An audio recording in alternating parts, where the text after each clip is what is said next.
Samahan niyo po kami sa pagbabasa mula sa Aklat ng Mga Gawa sa chapter 17, verse 1 hanggang 34. Amen. Basahin po natin. Dumaan sina Paul at Silas sa Amphipolis at Apollonia, saka sila dumating sa Thessalonica. May sinagog doon, kaya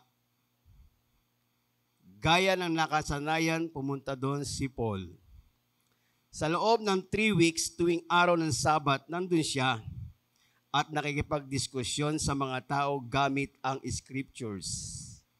Ini-explain niya sa kanila iyon at pinuprove niya gamit ang scriptures na kailangan talagang maghirap ang Christ at mabuhay muli mula sa kamatayan. Sinabi ni Paul, si Jesus na pinoproclaim ko sa inyo, siya ang Christ. May ilan sa kanilang nakumbinsi at sumama kina Paul, Silas. Nakumbinsi rin nila ang kilalang babae at maraming Greeks na sumamba sa Diyos. Verse 5, pero may nainggit yung iba, mga Jews, kaya ginadar nila ang mga tambay at gumawa sila ng gulo sa buong city. Sinugod nila ang bahay ni Jason para hanapin sina Paul at Silas at dalhin ang mga ito sa harap ng mga tao. Pero nung di nila mahanap ang dalawa, kinaladkad nila si Jason at ang ibang mga disciples para iharap sa mga officers ng city at sumigaw sila. Nang gugulo ang mga taong ito sa kung saan-saan at ngayon nandito na sila sa city natin. At pinag-stay sila ni Jason sa bahay niya. Nilabag nilang lahat ang mga utos ng emperor at sinabi nilang may ibang hari na Jesus daw ang pangalan. Nagkagulo ang mga tao at ang mga officers ng city nung marinig nila to. Pinagmulta ng mga officers si Jason at ang mga kasama niya sa kasila pinakawalan. Verse 10. Nung gabing iyon, pinapunta ng mga disciples sina Paul at Silas sa Berea. Pagdating nila doon, pumunta sila sa synagogue. Mas bukas ang isip ng mga tao sa Berea kaysa mga taga Thessalonica. Gusto nilang makinig sa mensahe at araw-araw nilang tinitingnan sa scriptures kung totoo ba ang sinasabi ni Paul. Mahirap sa kanila ang maniwala kasama yung mga babaeng Greeks na kilala sa lipunan ng mga Greek na lalaki. Verse 13. Pero nung nabalitaan ng mga Jews na sa Thessalonica na nagpipreach din si Paul ng salita ng Diyos sa Berea, pumunta sila doon at sinusulan nila ang mga tao na gumawa ng gulo. Pinalis agad ng mga disciples si Paul at pinapunta sa tabing dagat. Pero nag-stay pa rin si Silas at Timothy sa Berea. Sinamahan si Paul ng mga nagatid sa kanya hanggang sa Athens. Saka sila bumalik sa Berea. Sinabi ang bilin ni Paul kina Silas at Timothy, dapat sumunod sila sa kanya as soon as possible. Verse 16. Habang iniintay ni Paul sina Silas at Timothy sa Athens, sobra siyang nabagabag kasi napansin niyang puno ng mga Diyos-Diyosan ang city. Kaya nakapag-diskusyon siya sa mga Jews at mga Gentiles na sumasamba sa Diyos na nandun sa synagogue. Araw-araw din niyang ginagawa sa mga tao na nasa plaza. Nakipagdebate rin sa kanya ang ilang mga teachers ng Epicurean at Stoic. Nagtanong yung ilan sa kanila, ano bang sinasabi ng mga marurunong na ito? Sumagot ang ilan, parang nagpipreach yata siya tungkol sa ibang mga Diyos. Sinabi nila, yung kasi sa pinagpreach si Paul tungkol kay Jesus at sa muling pagkabuhay. Verse 19, isinama nila si Paul sa harap ng city council at pinatawag na Areopagus at tabi nila. Gusto nilang malaman kung tungkol saan ang bagong teaching na sinasabi mo. Verse 20, bago sa pandinig namin ang ilan sa mga sinasabi mo, kaya gusto naming malaman kung ano ba ang ibig sabihin ng mga yon. Mahilig kasi ang lahat na taga-Athens, pati mga foreigners na nandun, na pag-usapan at pakinggan ng mga latest na mga bagay. Doon nila inuubos ang oras nila. Tumayo si Paul sa harap ng City Council, sinabi niya, "Mga Athenians, nakikita ko na napaka-religyoso ninyo sa lahat ng bagay. Sa paglalakad ko kasi dito sa city ninyo, tingnan ko yung mga lugar kung saan kayo sumasamba at may nakita akong altar na may nakasulat na ganito, sa Diyos na hindi kilala, sinasamba ninyo ang Diyos na to kahit hindi niyo siya kilala." Well, hayaan niyo ipakilala ko sa inyo ang Diyos na gumawa ng mundo at ang lahat ng nandito. Siya ang Panginoon ng langit at lupa, hindi siya nakatira sa mga temple na ginawa ng mga tao. Hindi rin niya kailangan ng kahit na anong ginawa natin kasi siya mismo ang nagbigay ng buhay, ng hininga at ng lahat ng bagay sa lahat ng tao. Verse 26, galing sa isang tao, ginawa niya ang lahat ng lahi ng tao at hinayaan niya silang mabuhay sa buong mundo. Siya mismo ang nag-set ng kanya-kanyang panahon at boundaries ng mga lugar kung saan sila titira. Ginawa to ng Diyos para hanapin siya ng mga tao at baka sakaling sa paghahanap nila, makita nila ang Diyos. Pero sa totoo lang, hindi naman malayo ang Diyos na kahit sino sa atin. Kasi nabubuhay tayo, nakagagalaw tayo, at nagiging kung sino tayo dahil sa Kanya. Sabi nga ng isa sa mga kababayan ninyong Makata, mga anak din niya tayo. Dahil mga anak tayo ng Diyos, huwag nating isipin na kagaya ng Diyos ang mga ribulto na gold, silver o bato na ginawa ayon sa imagination at skills ng tao. Verse 30, pinalagpas na ng Diyos ang mga panahong di siya kinilala ng mga tao ngayon. Inuutusan niya ang lahat ng tao sa lahat ng lugar na magsisi at tumalikod sa mga ginawa nilang masama. Kasi tinakda na niya ang araw kung kailan niya hahatulan ng patas ang buong mundo. At ipinagagawa niya ito sa taong pinili niya. Pinatunayan niya ito sa lahat nung binuhay niya ang taong iyon mula sa kamatayan. Nung marinig nila yung sinabi ni Paul tungkol sa muling pagkabuhay ng patay, pinagtawanan siya ng iba. Pero may ilan namang nagsabi, gusto ka naming marinig uli at magsalita tungkol sa bagay na ito. At umalis si Paul sa meeting, may mga sumama sa kanya at naniwala. Kasama doon si Dionysius na member ng City Council at isang babae na ang pangalan ay Damaris at ilan pang mga tao. Tayo manalangin.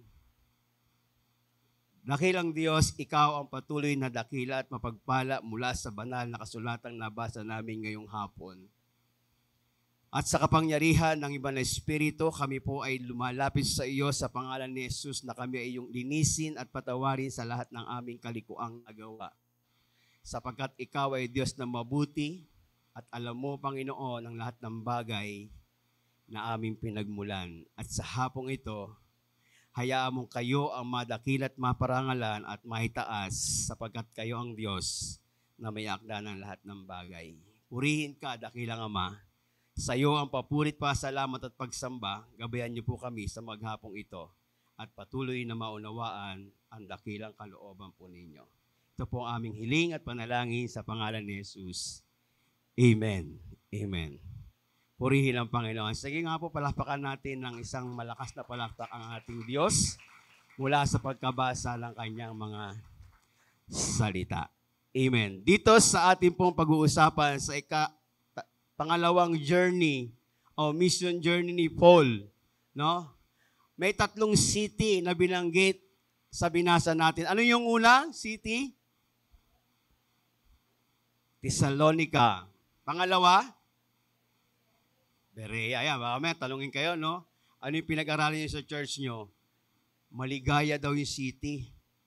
Caloocan City. Hindi walang Caloocan City binanggit. Thessalonica, Berea, yung uli, Athens. Hindi sa atin yun, Athens.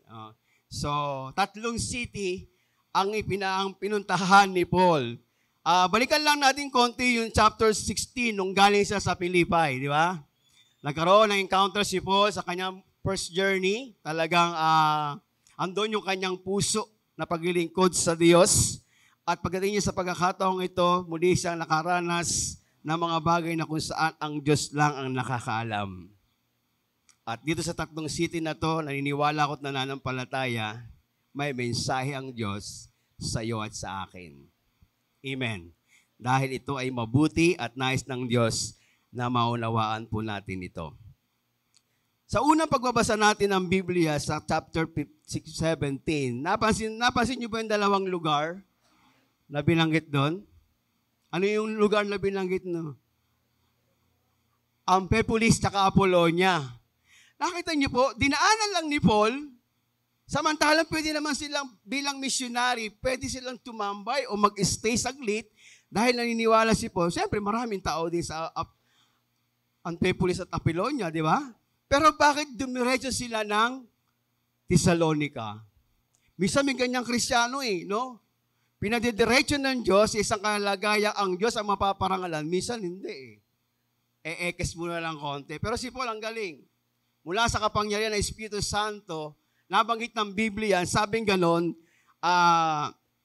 pansinin lang natin, no? Dumaan sina Paul at Silas sa Amphipolis at Apollonia. Dumaan lang. Asa yung mapa natin dyan? Ayan. Nakita nyo po dyan? Kita nyo po ba?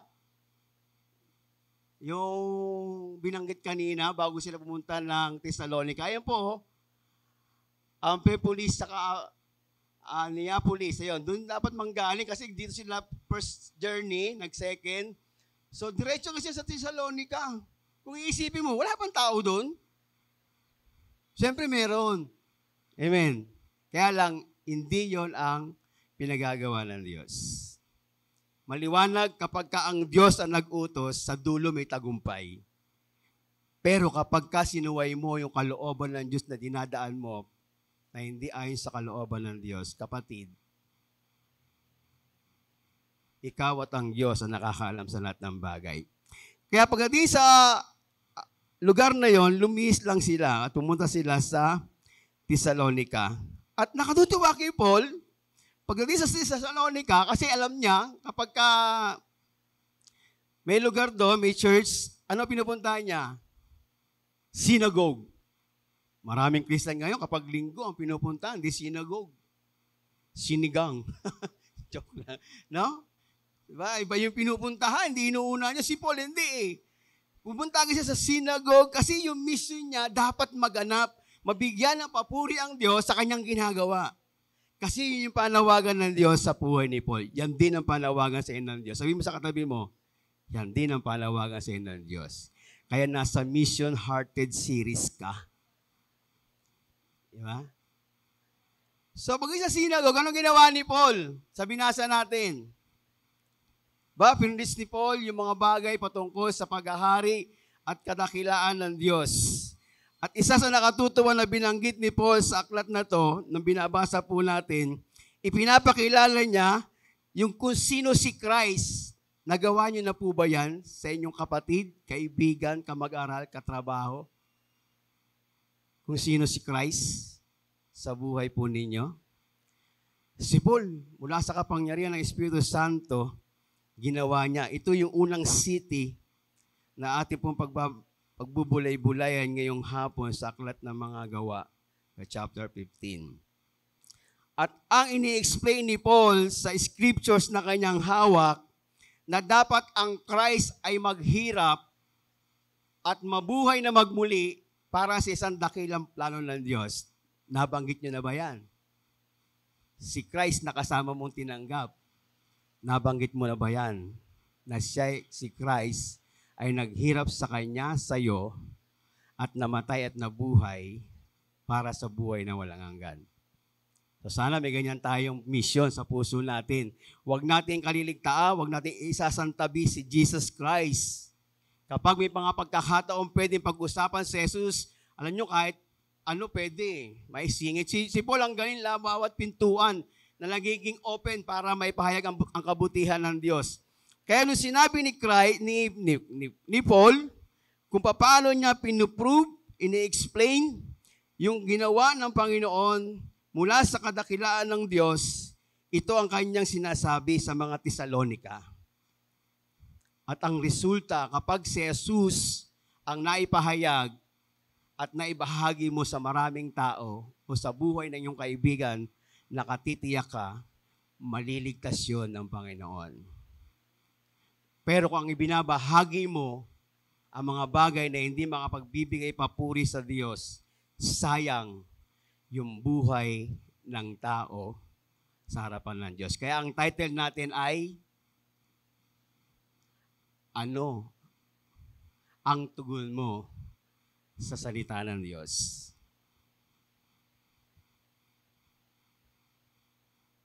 Gandang title, no? Mula sa chapter 15 hanggang Acts 15 hanggang 40, yan yung ating pagbubulay-bulayan. Ano ang tugon mo sa salita ng Diyos? Sa Tesalonika, mula sa binasa natin, dalawang klaseng tao ang tumugon. Amen.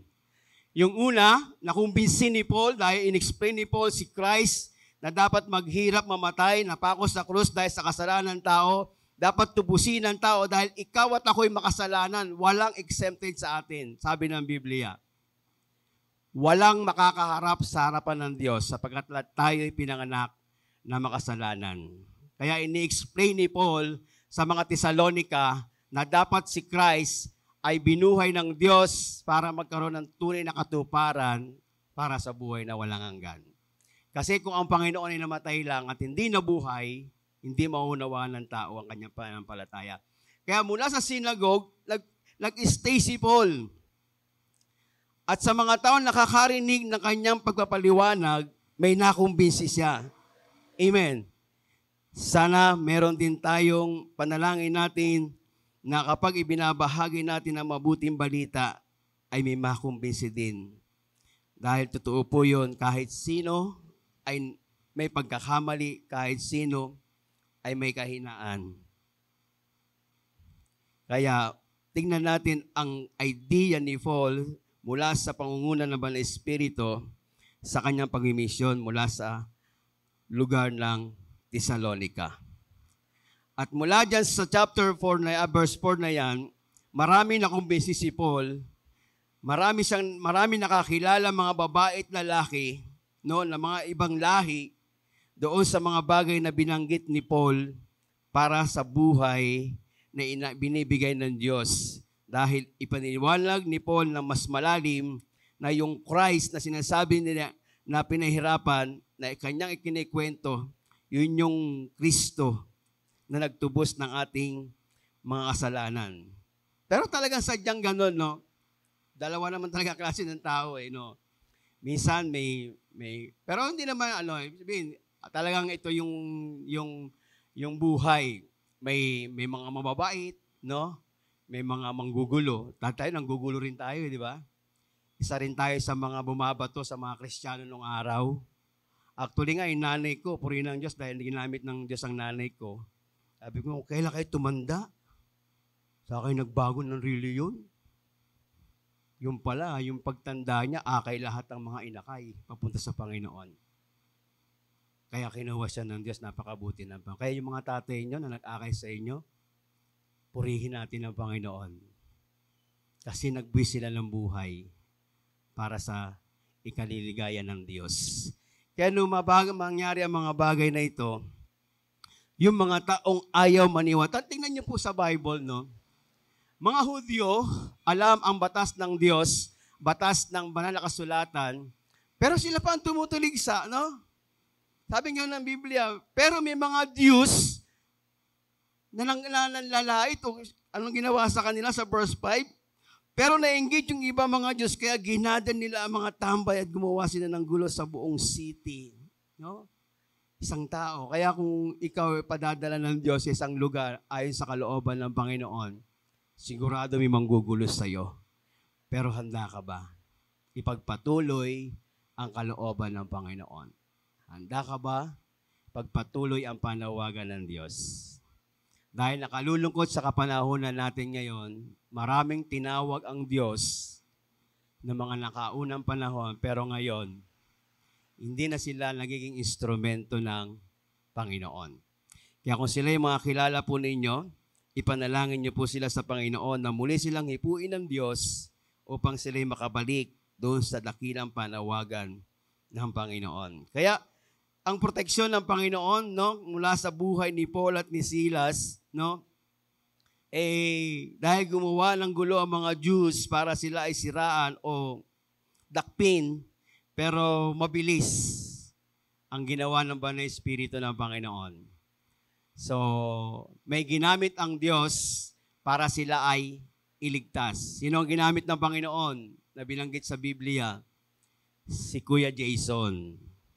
Hindi rin yun, wala apelyido. Sino ba si Jason sa Bible? Makikita niyo yan sa Romans 16. Kung bakit siya ang naging instrumento ng Diyos para si Paul ay patuloy na mailayo.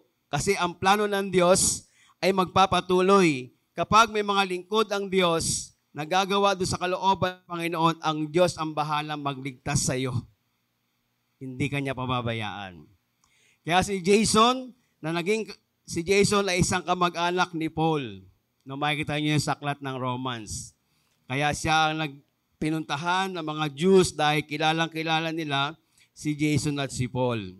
Kaya mula doon, hindi na nakita si Pablo, ay si Jason ang nakaranas ng mga bagay na dapat maranasan ni Paul. Kaya bilang isang mananampalataya, papaano mo pinoprotektahan ang iyong kapatid sa Panginoon? Amen. Handa ka bang ibigay ang buhay sa Panginoon para sa iyong kapatid sa pananampalataya? O nagiging instrumento ng isang kaaway ang buhay ng isang Kristiyano para ang isang kapatid sa pananampalataya ay hindi magkaunawaan. Ang Biblia nagtuturo sa atin na tayo'y dapat laging may mga bagay na nagiging pagpapala sa Panginoon. Ito palang Thessalonica na to ay sentro ito ng Macedonia. No, dito nakasentro yung mga negosyo, pre-city. So marami ito at mula doon sa Pilipos, meron itong 160 kilometers. Dirin nyo po, no? 160 kilometers kung lalakarin mo to siguro Pampanga. No? Mga ganun kalayo, no? Mula rito Pampanga, ilang araw mo lalakarin. Tapos bulubundukin pa. So ganun kalayo ang pinuntahan ni Paul para lang sa misyon na iniatang sa kanya ng Panginoon. At nagpapatuloy si Pablo sa kanyang paglilingkod sa Panginoon at isang bagay na makukuha natin sa kanya mula sa aklat ng Thessalonica itong binasa po natin na talagang ini-explain, pinoproclaim, kinukumbinsi. Sana may ganun lagi tayong pananaw sa pagiging isang Kristiyano. Kumbinsihin natin yung mga mahal natin sa buhay. Ipaliwanag natin yung Biblia ang hawak natin. Humingi tayo ng karunungan sa Diyos para sila ay makakilala sa Panginoon. Kasi napakalaga po ng resurrection na binabanggit ni Paul. Amen. Minsan nakakalungkot no kapag resurrection bang ginagawa sa resurrection. First Sunday, di ba? Inaalala natin yung resurrection, no? Pero minsan makikita natin may mga tao hindi seryoso doon sa ganung tagpo. Dapat pinapalagaan po natin yun. Maraming grupo, simbahan, kapag ka-resurrection, ang tao lakad ng lakad, no? Nasa loob, nag-share ang leader patungkol sa resurrection, pero parang hindi buhay sa puso ng tao na nakikinig patungkol sa resurrection. Minsan may mga nung first time ko maka-attend ng ganong gawain, may nakakalungkot na maririnig ka, no? Di ba? Siyempre, yun ay isang disenyo lang ng Diyos sa panahon natin. So, minsan yung pagpapaliwanag ng lingkod ng Panginoon, napakahusay mula sa banal na Espiritu. So, minsan hindi naman binibigyan ng halaga ng mga taong nakakarinig sa loob ng simbahan. Kaya si Paul, idiniin niya ng husto yung pagkamatay, yung paghihirap ni Christ, yung pagkabuhay na muli mula sa kamatayan, at mula doon, napatunayan at nakita ni Paul na ang banal na Espiritu ng Diyos ay kumilos doon sa buhay ng mga taga-Philippians. Bagamat may mga taong ayaw maniwala doon sa mga bagay na ninanais ng Diyos, alam niyo po talagang ganyan ang kaaway. Hindi tao ang kalaban ng tao, kundi ang kalaban ng tao lalo patungkol sa espiritual na bagay at mula sa mga salita ng Panginoon, walang ibang kalaban kundi si Satanas. Siya lang ang makulit, no, laging nanggugulo sa buhay ng mga Kristiyano. Kaya kung ang pagkabuhay, pinaliwanag ni Paul, kung ang resurrection ay hindi naganap sa buhay ng Panginoong Hesus, ito na ang pinakamalaking kapahamakan sa buhay mo at sa buhay ko. Bakit po? Kasi yung pinananampalatayanan natin, kung hindi nabuhay na magmuli, walang halaga ang mga bagay na ito. Kaya tayo naririto, kaya tayo nagpapatuloy dahil sa pangako ng Diyos na merong buhay na walang hanggan. Kaya sabi ng Panginoon ng mga taga-Diyos, sinisira nila ang batas ng emperor, sabi ng mga Diyos na to, na nanggugulo, no, may mga bagong itinuturo mula sa ating city na hindi naman nila pininiwalaan, no, ng mga taong ito. Kaya gusto nilang malakit ng kapwa dahil lamang sa mga bagay na wag mabura doon sa kanilang mga kaisipan o sa mga maling pananampalataya.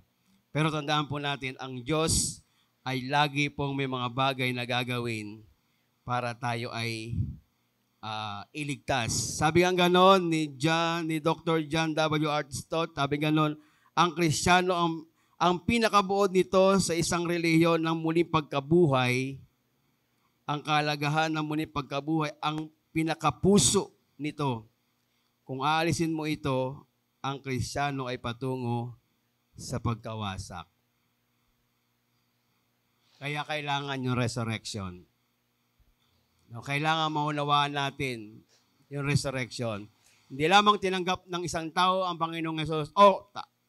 Biblical yun. Kailangan yun mag-confess ng kasalanan at manampalataya sa Panginoon at patuloy na magtiwala at sumampalatayang ang Panginoong Hesus ay nabuhay at babalik muli para sa kanyang dakilang kalooban. Kaya ang Tesalonica ay napagpala mula sa banal na kasulatan, mula sa mga bagay na naipahayag ni Paul. At dahil sa kaguluhang ginawa ng mga Diyos, ang ginawa ng mga kaagapay ni Paul sa gawain, sila ay hinihatid. Kaya sabing gano'n, nung gabi noon, nasa pangalawang city na tayo, nung gabing yon pinapunta ng mga disciples, no? Kaya makikita natin sa unang bagay na natin na pag-usapan ay yung paglaban sa salita ng Panginoon, no? Maraming ganyan sa panahon natin, lumalaban sa salita ng Diyos, no? Talagang hindi naniniwala, no? Parang mga Hudyo, no? Na talagang nilalabag ang salita ng Panginoon. Minsan nadadama yung iba dahil sa mga bagay na hindi pa lubos na nauunawaan. Kaya tayo po'y laging magpasakop sa banal na Espiritu ng Panginoon. So mula doon sa verse 4, nakita natin may mga na-born again. May mga nakakilalang babae at lalaki, no, ibang lingwahe ang nakakilala sa Diyos. Instead na dapat yung mga Hudyo ang magpaliwanag ng kabutihan at kadakilaan ng Diyos, sila pa din ang nagiging instrumento ng kaaway para ilayo yung mga taong inilalapit ng Banal na Espiritu para sa Diyos. So isa yun sa una natin makikita sa chapter 17, verse 1 hanggang 9, paglaban sa salita ng Diyos. Naranasan niyo na ba yung lumaban sa salita ng Panginoon? Diba? Yung hindi ka magbasa araw-araw, mahirap yun, no? Parang paglaban din sa salita ng Panginoon yun, eh. Kristiyano, mananampalataya, pero nagbabasa lang ng Biblia pag Sunday. Pag Lunes hanggang Sabado, hindi nagbabasa ng Biblia. So isa yun sa paglaban sa salita ng Panginoon. Isinasantabi mo ang dapat na mas mahalaga sa buhay mo, pero hindi mo siya binibigyan ng halaga. Kaya panalangin natin na lalo tayong mauhaw mula doon sa salita ng Panginoon. At lagi tayo naroroon sa gawain ng Diyos kung saan mas napaparangalan ang Panginoon. Amen. So yun yung una, paglaban sa salita ng Panginoon. Ang buhay ni Paul at ang buhay ng mga Hudyo, ipinakita sa atin papaano tayo lalagay sa kalagayan kung saan tayo dapat maging instrumento ng Panginoon. Amen. Pagkatapos nito, nung mangyari, no? Mula sa aklat ng mga nandyan, chapter 18, verse 39, 37, no? Dahil ang mga taong tumanggap kay Jesus, no, sinasabi ng Romans 8:36, verse 37, pinalaya. No, sabi ni Paul, mga descendant kayo ni Abraham, pero ang layo ng inyong mga puso sa Diyos. Kaya mula sa aklat ng John, sinabi ni Paul na lahat ng binago ng Diyos, tumanggap kay Jesus ay pinalaya.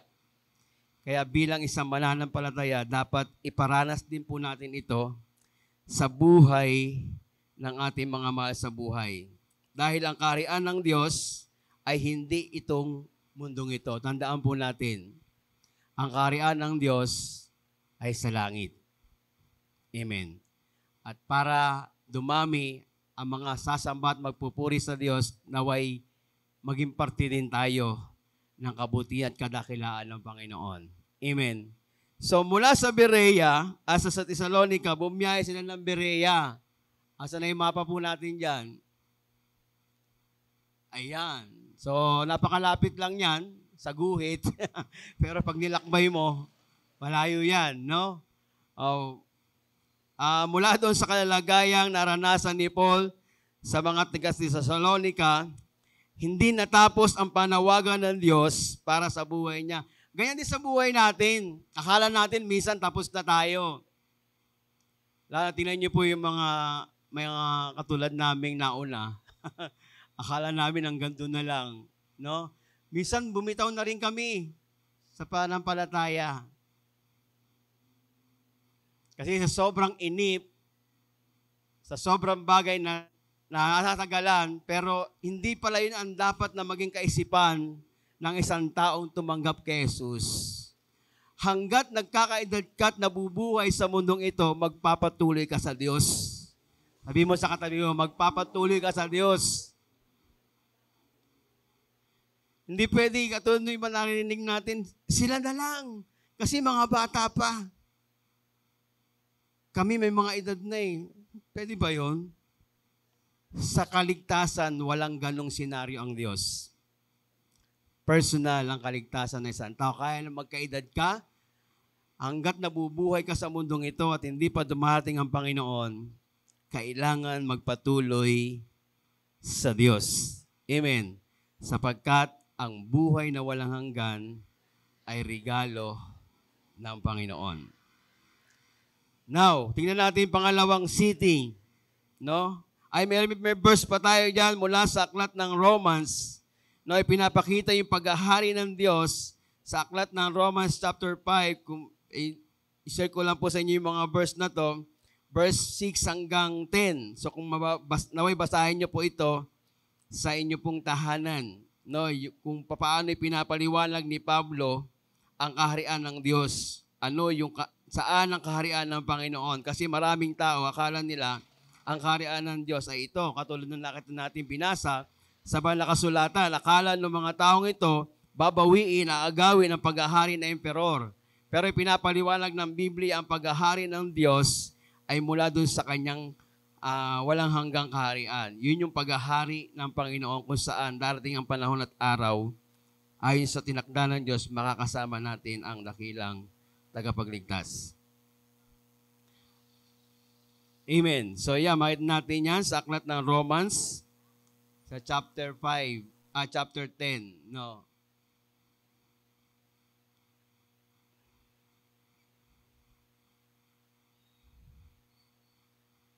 Ayan. Pangalawa, pagmamahal sa salita ng Diyos. Mula sa aklat ng chapter 17 ng Acts, verse 10 hanggang 15, sa istorya na binasa natin, nasa lugar na ng Berea, si Paul at Silas, dahil sila ay itinago, isinakay, at tinulungan ng mga kapatid sa Panginoon para makalayo ng panandalian sa lugar ng Thessalonica. Dinala sila ng banal na Espiritu ng Diyos sa lugar ng Berea. At isa sa nakagagalak mula sa biyaya ng Diyos, ang mga taga-Berea ay uhaw sa salita ng Panginoon. Sana lahat tayo uhaw din sa salita ng Panginoon. Amen. Amen po ba? Uhaw po ba tayo sa salita ng Panginoon? At ganoon din po ang nangyari sa buhay ni Paul at ni Silas. Pagdating nila doon sa synagogue, pumunta ulit sila.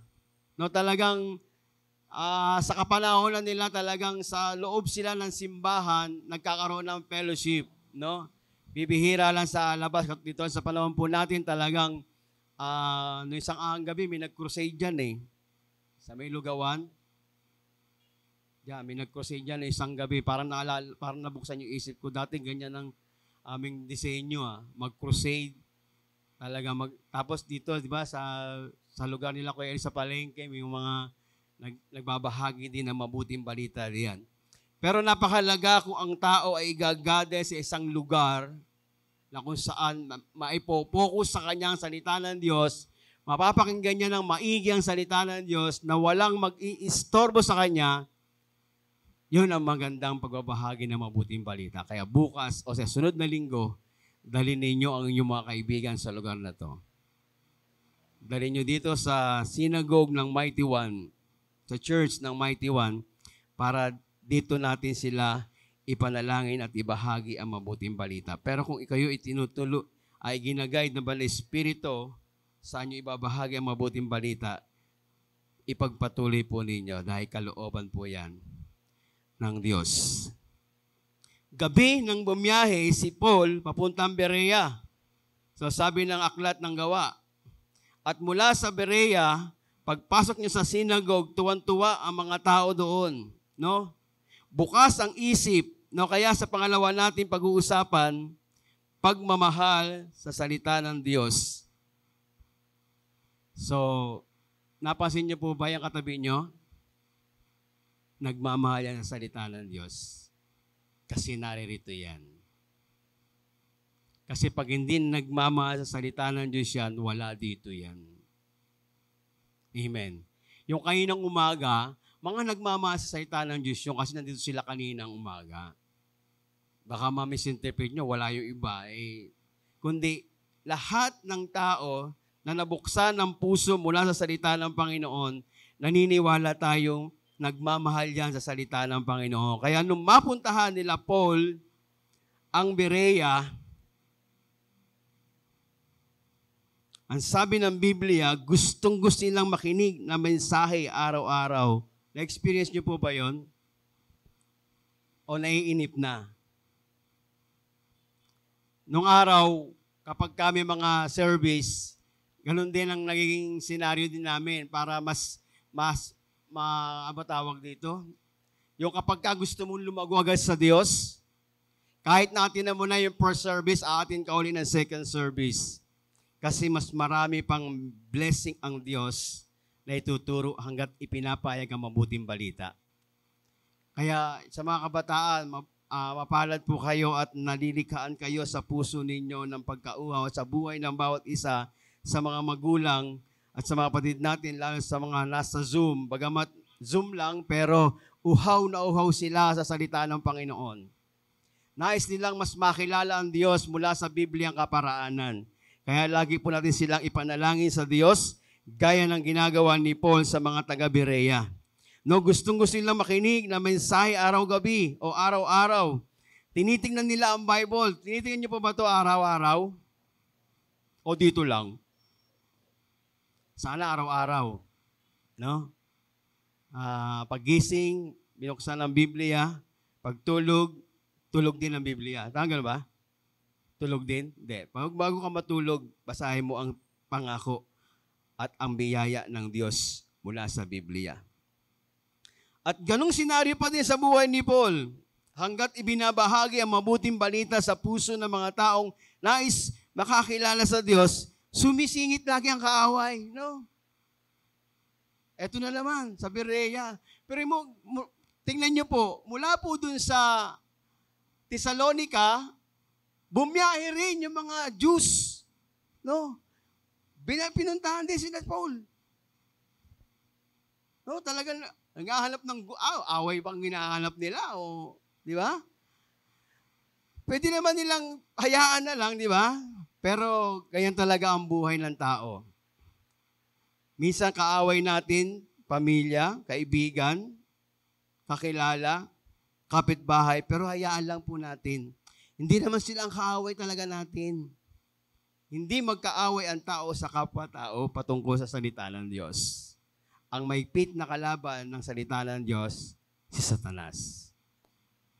Siya ang binabanggit ng 1 Corinthians, siya ang binabanggit ng aklat ng banal na kasulatan. Na si Satanas ang kalaban. Kaya pagdating nila sa Berea, ay sinugod sila ng mga Diyos galing sa Thessalonica. At isa rin ang kanilang pahayag. Sa verse 13, pero nung mabalitaan ng mga Jews sa Thessalonica na nagpipreach din si Paul ng salita ng Diyos sa Berea, pumunta sila doon at sinusulan nila ang mga taong gumawa ng gulo. Diba? So talagang ganyan ang buhay. Lahat laging may hamon, lahat laging may pagsubok. Kaya kapag may pagsubok ka sa buhay na nasa bilang isang mananampalataya, huwag kang bibitaw sa Diyos. Kung hinabol ka sa Thessalonica, pupunta ka sa Berea, hawakan mo ang pangako ng Diyos. Dahil kasama kanyang mabubuhay sa kaharian ng Panginoon. Amen. Huwag na huwag po tayong matatakot sa mga bagay lalo tigit sa mga magaganap sa kapanahunan po natin ngayon.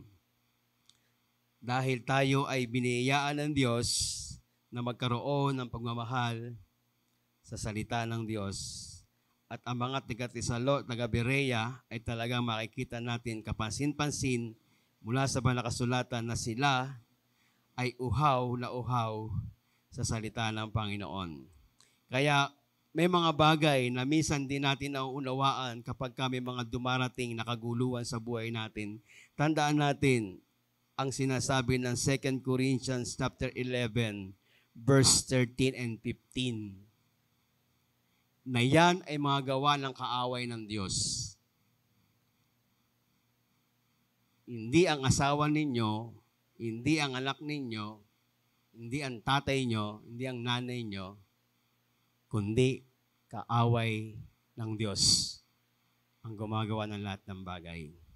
Para tayo ay ibagsak, para tayo ay ilayo sa kalooban ng Diyos at bilang mga tinawag sa isang panawagan ng pagmimisyon sa ating kapanahunan, magpapatuloy tayo katulad ng mga taga-Berea. Amen. Amen po ba? So, kitang-kita natin mula sa aklat ng mga taga-Berea, yung kauhawan sa salita ng Panginoon. No, nagpapatuloy sila, araw-araw nilang tinitignan kung tama po ba ang binasa ko sa Biblia, kung may hawak kayong Biblia. Di ba? Minsan may mga tao naghahayag ng mabuting balita, walang Biblia yung iba. Minsan may binabasa yung ibang grupo, hindi maunawaan nung nakikinig kung totoo ang kanyang sinasabi. Kaya napakahalaga sa buhay ng tao, sa kapanahunan po natin, kapag kami naghahayag, nawa meron din tayong hawak kung ano ang hawak ng nagpapahayag ng mabuting balita. At makikita natin kung ito ay tama at angkop doon sa kalooban ng Diyos. Kaya mula sa Berea, talagang kitang-kita ang kadakilaan ng Diyos sa buhay ng mga taong ito. No? At mula doon sa kaguluhang ginawa ng mga Jews, muli na naman silang inatake sina Paul at Silas, at sa kahuli-hulihan si Paul na lang ang bumiyahe patungong Athens. Bakit po? Dahil naiwan na si si Silas at si Timothy sa lugar ng Berea para alagaan yung mga taong nakakilala sa Diyos at maging matatag ang iglesia sa Berea. Kaya si Paul ay nagpatuloy sa paglalakbay sa misyong iniatang sa kanya ng Diyos sa pangunguna ng banal na Espiritu ng Diyos. So nakita natin yung dalawang city. Una, ano ang sabi nung una? Sila yung paglaban sa salita ng Panginoon. Mula doon sa mga taga Thessalonica. So hindi naman talaga lahat na nandun sa Thessalonica ay kumakalaban sa salita ng Diyos, kundi yung mga Hudyo na nabanggit ng Biblia. Pangalawa, sa Berea, kitang-kita naman po natin yung pagmamahal sa salita ng Diyos. Sa panahon natin, maraming tao ang ganitong kalalagayan. May mga humahadlang, may mga nagmamahal sa salita ng Panginoon. Kaya sama tayo doon sa mga nagmamahal sa salita ng Panginoon. Amen. So dumating yung time na muling inusig si Pablo at sinamahan si Paul sa verse 15 nung nagkakagulo na sa lugar ng Berea para gawin uli ng mga Hudyo yung kanilang ginagawang gusto talaga nilang sakta ng mga lingkod ng Diyos. Pero sabi ng verse 15, sinamahan si Paul ng mga nagatid sa kanya hanggang sa atin, saka sila bumalik sa Berea. Ito ang maganda sa pangatlong city. No, napakaragandang kwento ito. Isang kumbaga, paano mo gagawin sa kapanahunan natin yung sinasabi ng Biblia dito sa mga taga-Athens. So tingnan natin yung pangatlo. Kaya yung title ng pangatlo natin ay pangungutya sa salita ng Diyos. So parang ang layo ng pagkatagalog ng pangungutya. No, parang paano ba 'yung nangungutya? Parang ang gara ng suot mo. Gano'n, no? Yung sa pangungutya, no? Hindi pinaniniwalaan lang salita na 'yon. Halimbawa ko lang po 'yon, no? So dito sa lugar ng Athens ay ito yung Europe, no? Tama, ito po yung Europe. Sino nakarating doon? Ako papunta pa lang pero so maganda raw kasi yung Europe ngayon, no? So lahat naman tayo, yung mga taga-Europe, kumusta po kayo dyan? Mapagpalang hapon po sa inyo pong lahat. So ito daw pong Athens, ito'y isang lugar na kung saan ay napakayaman, no? Sa mga art, sa mga architect, yung simbahan nila talagang hindi katulad ng simbahan sa Pilipinas. May matulis, may lapad, may kung ano-anong itsura. Pero sa Europe, sa Athens, magaganda ang simbahan nila. Kaya nakasentro yung isip ng mga Atenans sa mga gandang bagay. Alam niyo po, maluho pala mga Atenans. Maluho sa pagkain, maluho sa panamit, no? Maluho sa pamamasyal. So, ganun ang buhay nila. Kaya hindi sila naniniwala sa pagkapatungkol sa salita ng Diyos, sa pag-uusapan, mas ini-enjoy nila yung buhay, no? Minsan na-adapt sa Pilipinas yun sa panahon natin, di ba? Kain tayo sa labas. Di ba? Hindi naman masamang kumain sa labas, may pambayad ka naman eh. Di ba? Hindi naman masamang mamasyal. Kasi may blessing ka naman mula sa Panginoon. Pero kung palayo na yon sa kalooban ng Diyos, kapatid, pag-pray mo maigi. Amen. Ito ang kwento ng mga taga-Athens. Tingnan natin. Ayan. Handa na po ba kayo? Kala ko, may lindol na. Ayan. Ayan. Ayan ang lugar ng Atenas ay work of art daw ito, marami. Work of art ito. No, marami dito makikita mga architecture, no, mga sculpture, talagang magagandang pasyalan. Kaya tingin si Paul nung binanggit sa Biblia, no? Sabi nga nun, napasin niyo po ba yon? Sinabi niya rito, yung basahin ko, no? Sabi niya, habang iniintay ni Paul sila sa Timos sa Atenas, sobra siyang nabagabag kasi pansin niyang puno ng Diyos-Diyosan ng city. So, pasyal-pasyal lang siya sa Europe, no? Pasyal-pasyal. Pero yung isip niya, nakasentro sa kalooban ng Diyos. Yung puso niya, nakasentro doon sa makakakilala sa Diyos. Ang puso niya, nakasentro na kahit anong mangyari sa kanya sa lugar na hindi niya kinalakihan, handa niyang harapin kasi meron siyang mission sa Panginoon. Kaya sabi mo sa tabi mo, may mission ka. Amen. Kaya si Paul, sa Atenas napunta, maganda ang ginawa ng Diyos sa kanyang buhay sa lugar na yon. Ang mga Atenas, sila yung mga taong hindi naniniwala. Mayroon kasing dalawang klaseng tao dito sa Atenas, no? Yung Epicurean, ito yung mga taong maluho nga daw sila, maluho,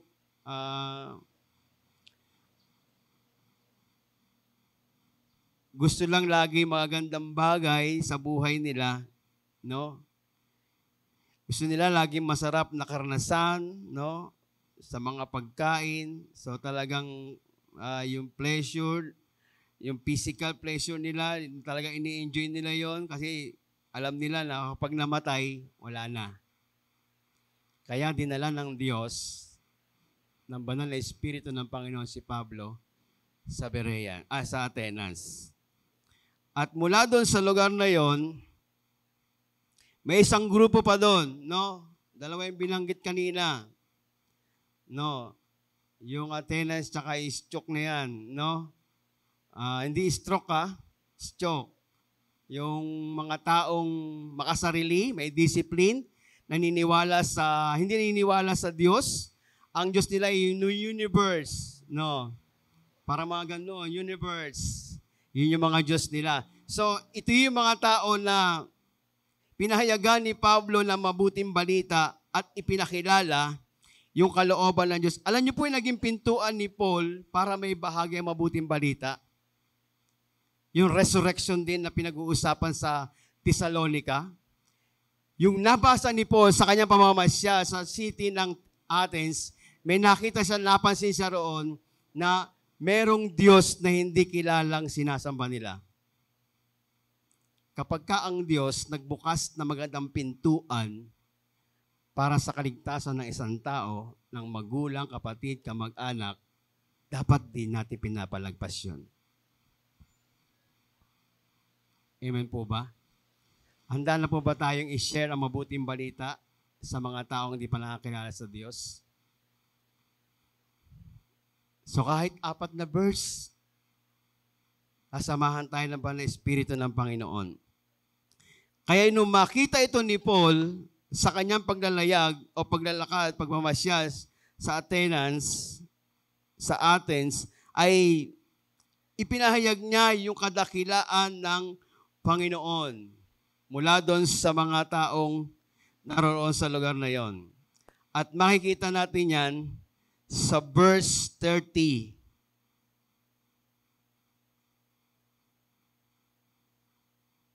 Mali. Mula pala sa verse ng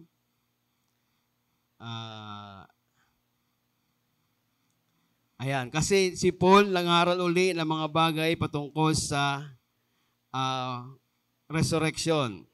So para mas makita natin yung magandang mensahe ng Diyos, magandang pagbubukas ng Panginoon ng pintuan sa mga taga-Athens, ay mula sa aklat na ito, sa verse 23.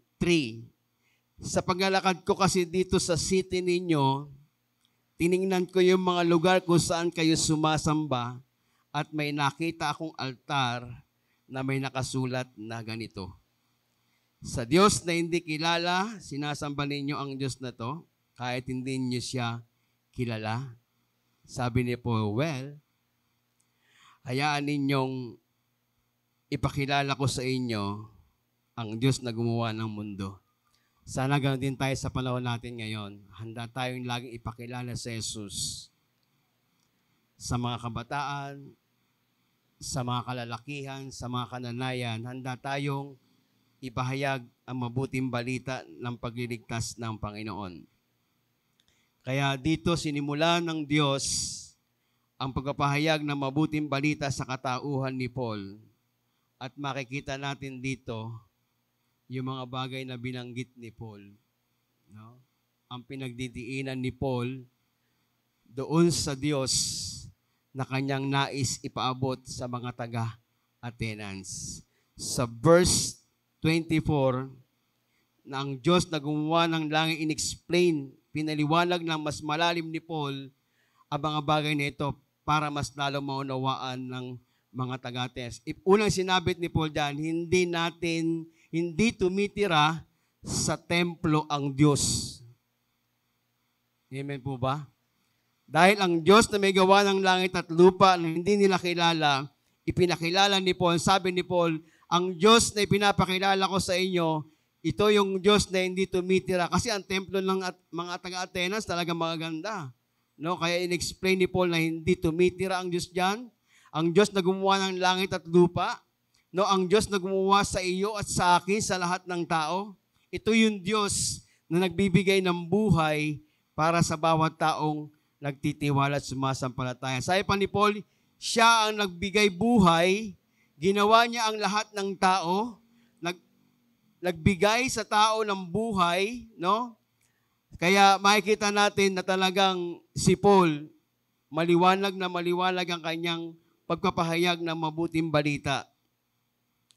At nang makita natin ito, ang sabi ni Paul, no, ipinapakita sa atin ang mga bagay na ito, na sila, na mga nanlalait, no, nangungutya sa salita ng Diyos, ipinahayag ni Paul na napakahalaga nila sa harapan pa rin ng Diyos.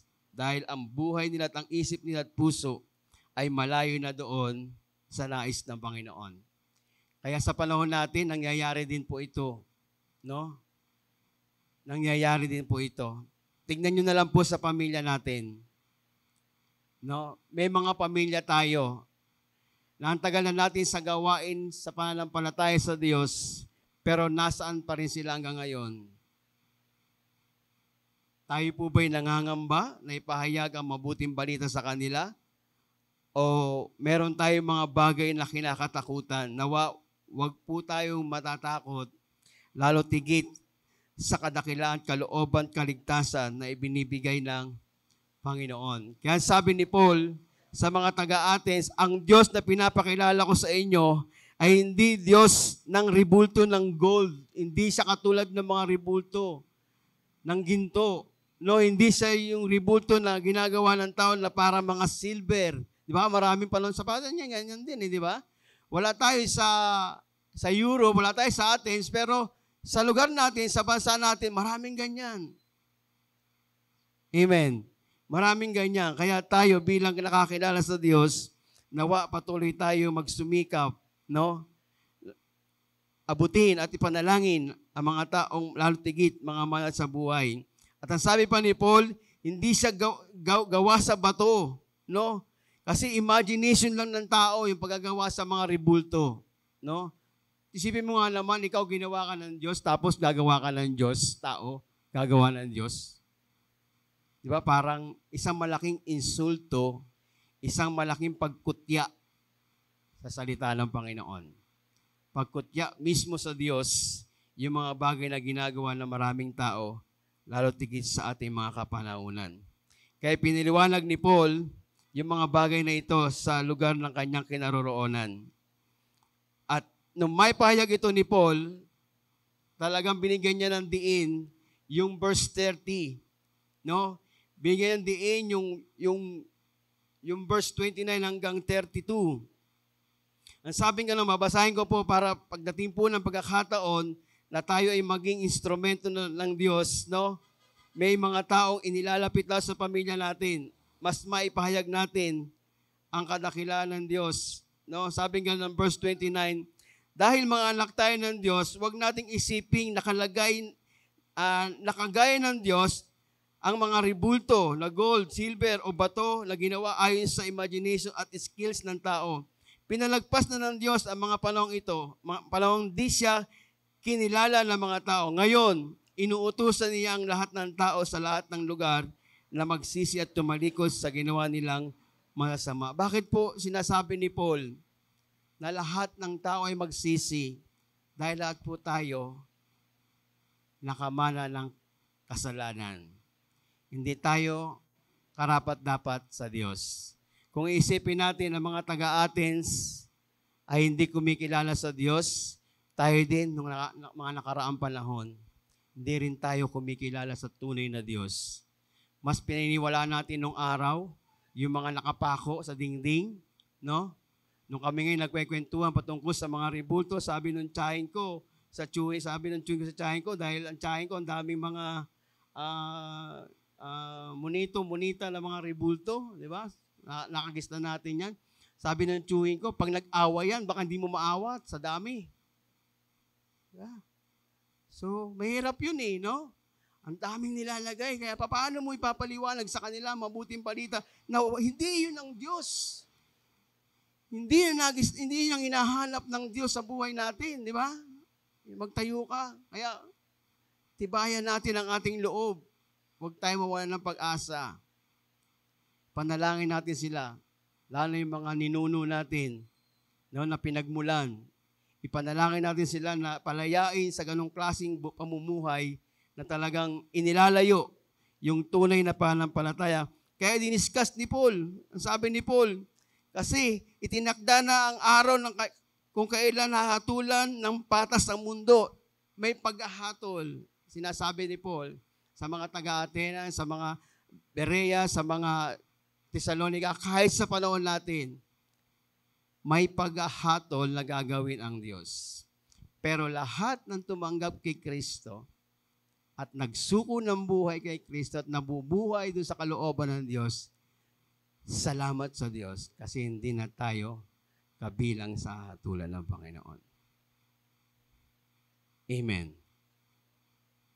Kapag kinuha tayo ng Diyos, matapos ang buhay natin sa mundong ito,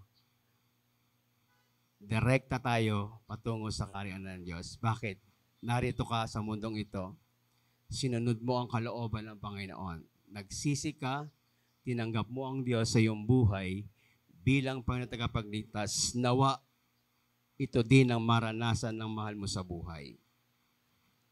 Nakakalungkot naman kung ang isang Kristiyano ay ligtas, pero yung ibang kapamilya, kapuso, kapatid, ay hindi kasama sa kaharian ng Panginoon. Kaya sabi ni Pablo, magsisi at tumalikod sa mga ginawa nilang mga masasama. Ito ang pinapaabot ni Paul sa mga taga-Athens, no? So sila yung mga taong nabubuhay sa mga bagay na mga pangmaterial na bagay lang, sa mga bagay na hindi makatotohanan, sa mga bagay na nauubos yung panahon kung saan hindi nakasentro ang kalooban ng Diyos. At salamat sa Panginoon dahil tayo binago, hinugasan ng banal na kasulatan at patuloy na dinidisenyo ng Diyos para maging kawangis ng ating tagapagligtas. Kaya may 4 na mga bagay nais po tayong mas matutunan pa sa hapong ito. Una, ang kadakilaan ng Diyos. Siya ang maglilikha mula sa binasa natin verse 24. Di ba? Pansinin natin ang mga bagay na ito.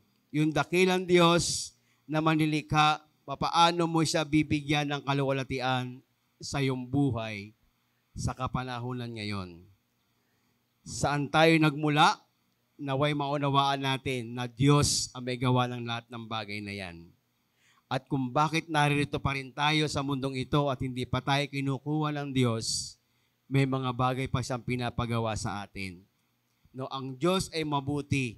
Mahal na mahal ng Diyos ang mga taong nagtitiwala at nagpapasakop sa Kanya. Ngayon, sa iyong paglalakbay sa mundong ito, naniniwala tayo, darating at darating ang panahon, lalo tigit sa mga kabataan, tatapak ang inyong mga panyapak sa iba't ibang lugar. Lilisanin ninyo pasamantala ang bansang inyong sinilangan. Pero tandaan po natin, dapat ang Diyos pa rin ang maparangalan saan ka man naroroon. Dapat ang plano't kalooban ng Diyos magagawa pa rin natin sa tulong ng Espiritu Santo kung paano mapaparangalan. At nawa, wag nating lisanin ang mundong ito na may mga taong hindi pa nakakakilala sa Panginoon. Dahil nakakalungkot, isa rin yung sa nakakalungkot. No, darating ang araw, haharap tayo sa Panginoon. Bakit si ate mo? Ay, Lord, buhayin mo ako, sabihan ko. Dito na yung Biblia. Isa yun, isa sa pinakamahalaga. No? Yung kadakilaan ng Diyos bilang isang manlilikha. Kaya, bilang mga mananampalataya, lagi nating uunawain kung ano ang kalooban ng Diyos. Hingin natin ang kapangyarihan ng Espiritu Santo na lagi niya ipaunawa sa atin yung kadakilaan ng isang dakilang manlilikhang nag-iisang Diyos kung bakit tayo nabubuhay hanggang ngayon sa panahon natin. Pangalawa, ang kabutihan ng Diyos, siya ang nagbibigay ng mga pagpapala. Amen po ba yon? Siya ang nagbibigay ng pagpapala.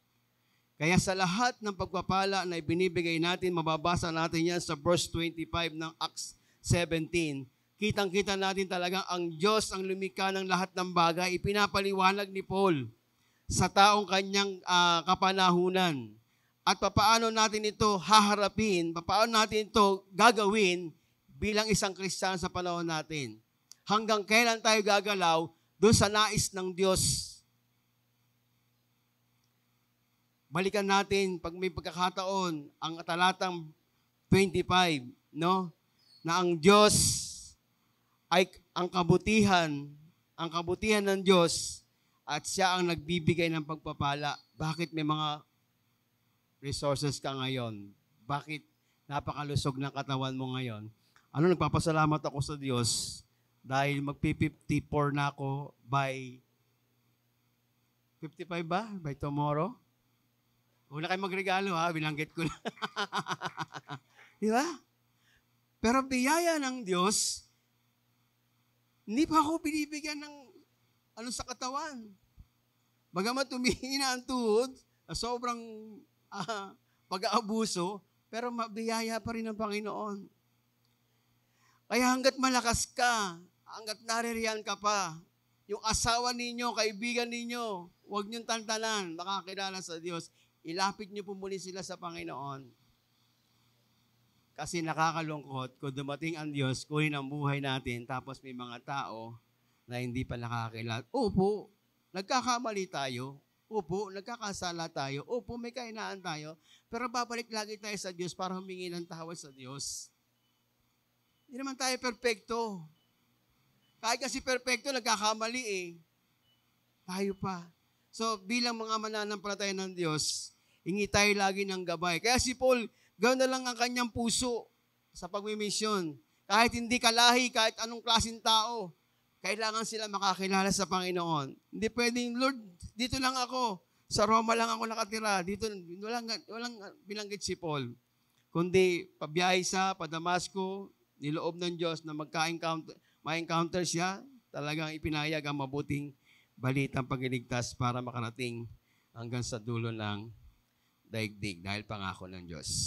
So yung pangalawa, yung kabutihan ng Diyos, siya pa rin ang magbibigay ng pagpapala at pagmamahal para sa atin. Pangatlo, ang pagmamahal ng Diyos, siya ang tagapagmahala, no?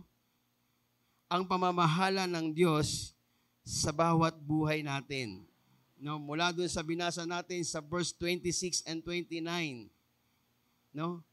Talagang kailangang gawin, no? Yung ginagawa ng mga taga-Athens, talagang sumasamba sa Diyos-Diyosan. Ang daming pinagkaabalan sa buhay. Maraming Kristiyano ngayon, ang daming pinagkakaabalan sa buhay. Paglinggo, talaga, isa yan sa mabigat na kalaban ng Kristiyano paglinggo. No? Isa yan sa talagang igugulong mo yung pananampalataya mo sa Diyos. Ewan ko, kasi minsan nangyari sa akin yan eh. Kung kailan pasara ka na, doon magdadagsaan ng mga tao. Hindi man sa ayaw mo. Sabi, customer yan eh.